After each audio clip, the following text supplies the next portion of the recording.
Isa, kaso hindi siya katamtaman ng laki, hindi rin siya katamtaman ng liit. May isa tayong repolyo dito, then may baboy tayo dito. Ganito lang yung baboy natin.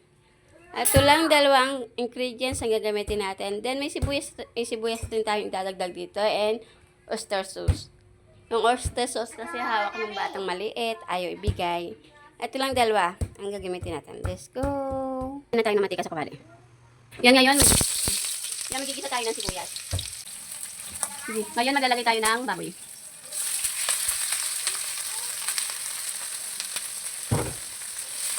I-mix lang natin. Ang tatapan natin. Ching! Yung bubuksan na natin. Yan o, nagmamantika na siya. Ngayon, i-mix lang natin.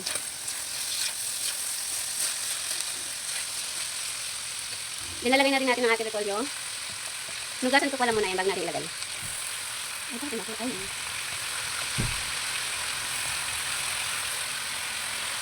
Ganyan, i-mix lang natin.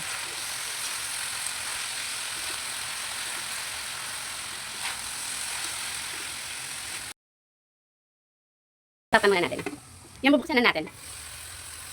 Lalagyan natin siya ng toyo. Konti lang toyo nalagyan natin. Yan natin siya ng oyster sauce.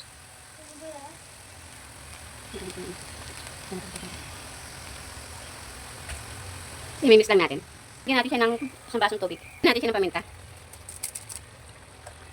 Nilalagyan din natin siya ng konti ng asin. Nilalagyan natin siya ng baking.